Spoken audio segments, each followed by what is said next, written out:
My name is Noah, and I will be talking about sleep. When we think about sleep, we think we're just doing nothing and lying down, but that is really not true at all. Sleep is a complex process of restoration, healing, and recharging for the mind and body.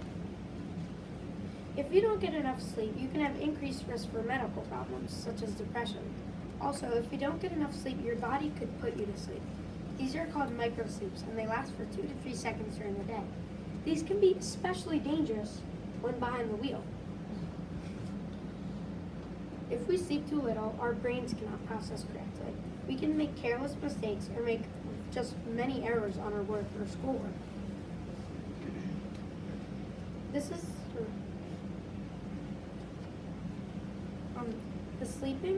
The science behind sleeping is also very complex. There are the basic 2 stages: REM, rapid eye movement, and NREM, non-rapid eye movement. In REM, your eyes move rapidly behind closed lenses. Babies need 16 to 18 hours of sleep. Preschoolers need 10 to 12. Elementary ages and teens need at least 9, and adults need 7 to 9. Are you getting enough sleep? When thinking about sleep, I think about what impacts it. Light and sound impact sleep so much. Who here is woken up due to a loud noise or a bright light? That's a lot of you. Light can affect you in positive, or sound can affect you in positive and negative ways. In positive ways, sound can help you go to sleep. Sounds like quiet rain, a fan, or even white noise. White noise is kind of popular for children and a little bit for adults. According to an older study, 80% of kids fell asleep within 5 minutes of lying down with white noise. Here's what it sounds like.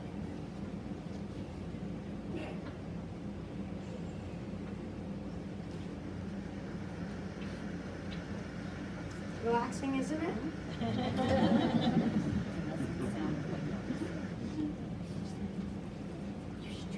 As you know, sound can also affect you in negative ways. Sounds like TVs, pets, storm, traffic, and a lot more. Light also affects you in many ways. There's something called a circadian rhythm, and is controlled by our biological clock.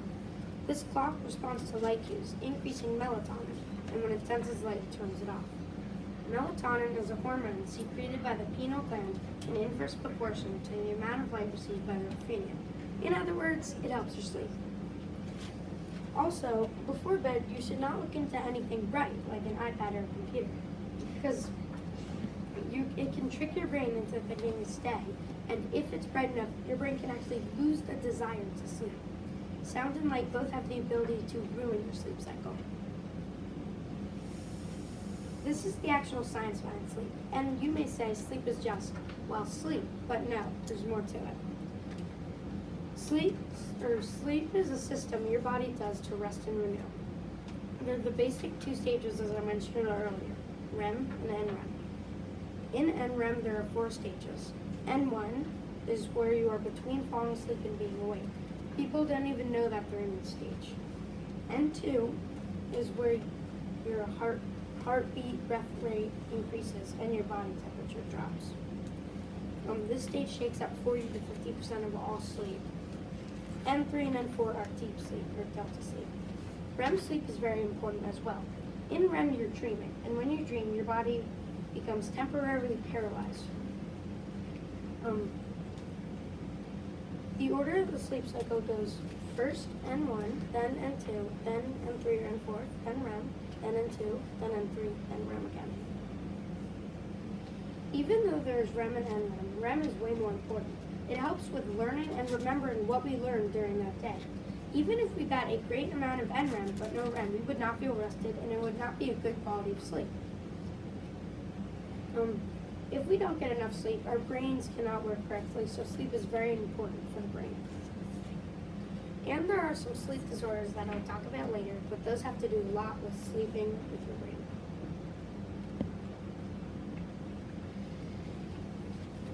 Did anyone here have a dream last night? Or maybe even a nightmare? Does anyone wonder what these dreams mean? Well, these same questions have been asked throughout the dawn of time, but technology to study dreams has only just been discovered. The first study of dreams was conducted by a Vietnamese medical student named Sigmund Freud in the early 1900s. He became interested in dreams and mental illness.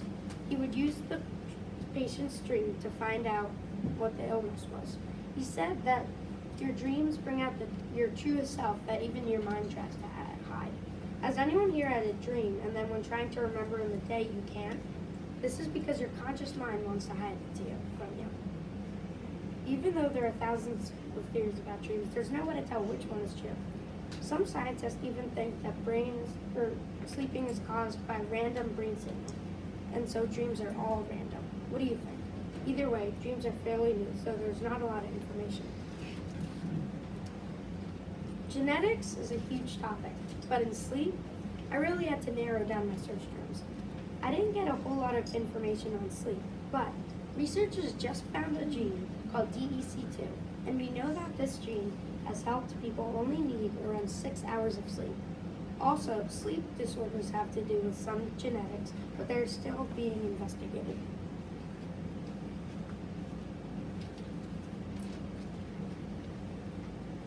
Does anyone here have problems falling asleep or staying asleep? Or maybe even wake up in different locations? These problems are called sleep disorders, and they're way more common than you think. The most common sleep disorders are restless leg syndrome, narcolepsy, and sleep apnea. There are some other sleep disorders on the board. Here are the steps to handle someone that thinks they might have a sleep disorder. First, you have to diagnose it. First, to do this, a sleep study is conducted as well as a physical and medical examination. The doctor will also ask about the use of non-prescription and prescription medications you take, as well as caffeine, tobacco, and alcohol. Sometimes specialized testing is needed if they can't determine the disorder the normal way.